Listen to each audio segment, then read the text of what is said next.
Hey there everybody, I'm Mark Crilly. I'm back with another how to draw lesson, and I'm going to go ahead and just jump into it. This is a lesson on how to draw a realistic eye. I'm going in with my black Prismacolor to make the upper eyelid, and let me just say in general that if you want to draw a realistic eye or realistic anything, you really owe it to yourself to draw from life, or at least look at photo reference, which is what I did for preparation on this video. So the eye shape, fortunately, is very much the way we imagine it. You know, this sort of, I don't know, almost like seed shape, at least right along the edge of the eye itself. Of course, everyone knows that there's this sort of section here on the inside of each eye that comes out, and you know, different eyes have different sizes and shapes of this area over here. So you know, the reference that I looked at gave me this kind of a shape, but you may look at something different or look at your own eye and find that it's shaped differently. In any case, there seems to be maybe one or two little sections if you want to get hyper detailed over here in this area. Now that I've got that section done, I'm going to go ahead and get to the eye itself, and this, again, it's, you know, more or less a perfect circle. So if you don't trust your own circle drawing skills, you may want to trace around a quarter or something, who knows, to get that perfect shape. You know, I don't think there's anything really all that wrong with getting some help from you know, a ruler when you need a straight line, or you know, a cup or something when you need a perfect circle. Anyway, I've kind of got that section in place, and for the pupil, I'm thinking that it's about 1/4 or 1/5 the width of the iris. Again, a perfect circle to whatever degree you're able to do it. And then I'm going to put in a sort of a highlight area over here that, you know, maybe is sort of the suggestion of a window in the wall that's providing some light there. Okay.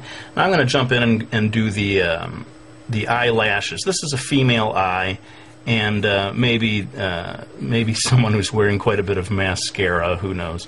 So I'm going to go ahead and give a nice thick, dark, full eyelash area over here.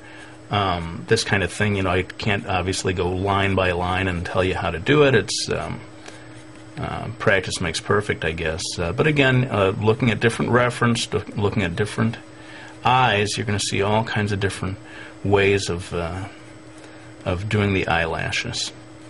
And the only thing is that at the bottom, you want to create a little bit of a separation between the eyelash area and the actual, you know, flesh of where the eyelid meets the eye. This is that line. The second line down here is where the eyelashes are going to come out, and they start quite thin, you know, down in over here on this section, and as they go along, they get thicker and thicker. At least in the reference that I was looking at.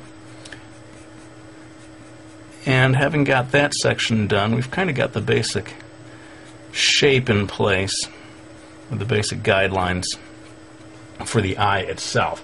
Now, again, every eye is different, but most eyes are going to have some kind of a eyelid. And this one that I looked at for reference had quite a, I guess you'd call a heavy eyelid, which means that the line of the eyelid is pretty distant from the line of the eyelash. Again, looking at different things, look at your own eye, you may find that line is a lot closer. And in some Asian eyes, there's almost no line at all of eyelashes. This is not so much a video about drawing the eyebrows, so forgive me, I'm just going to drop in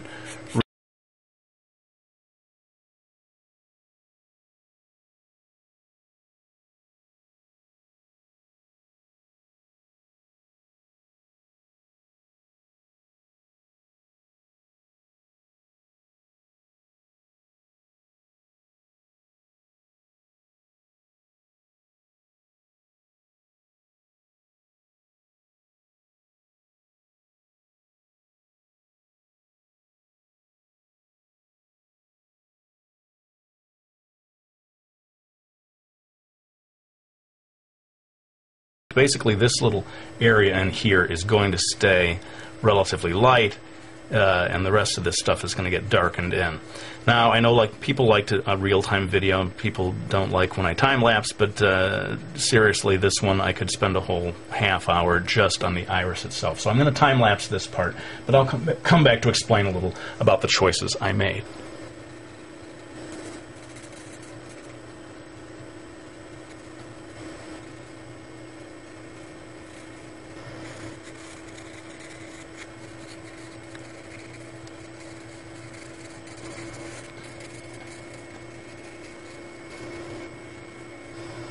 Alright, so you can see where the key to getting a nice shiny looking eye is getting this nice window shaped highlight, although it doesn't have to be window shaped, it could be sort of circular or any number of shapes. But make sure that you keep it nice and white, and that you darken the area near the highlight, and that helps it pop and makes the whole thing look shinier.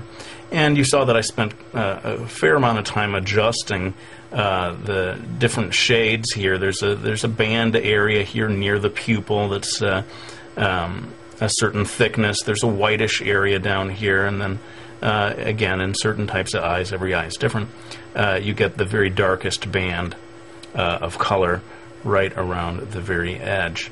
I'm going to go ahead and jump in here and very quickly darken this area in of the eyelashes. Again, this is maybe a female eye, someone who's wearing quite a bit of mascara.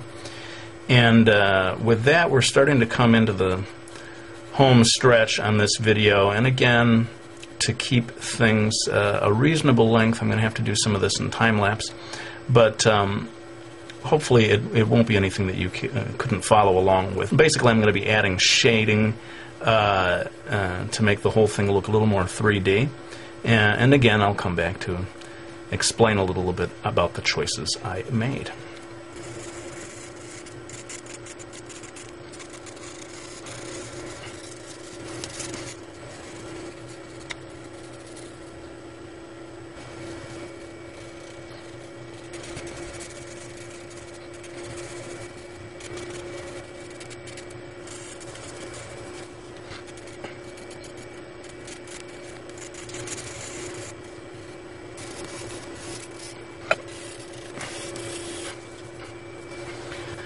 Okay, well, this is pretty much it then. We have put in all of the shading, and, you know, as you can see, with anything that's, you know, kind of going for photorealism here, you just need to take your time. You know, you just got to be patient and keep working at it and keep slowly building it up.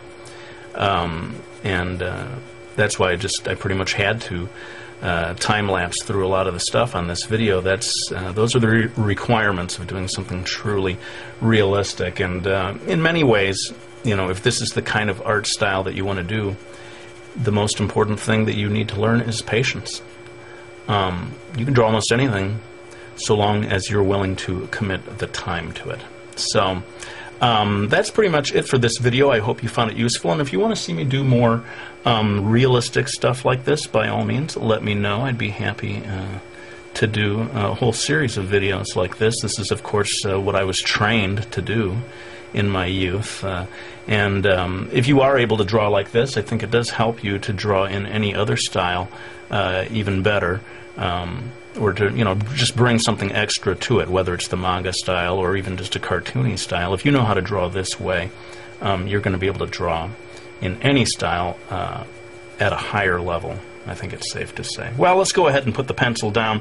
I hope you all enjoyed watching this video. I won't show the cover of the book, but I do want to thank people for buying my Miki Falls series or any of my books. I really do appreciate your support. It means so much, and it does allow me to keep doing these videos. Thanks for watching. I'll go ahead and end this one with my usual promise that I'm going to be back with another one real soon.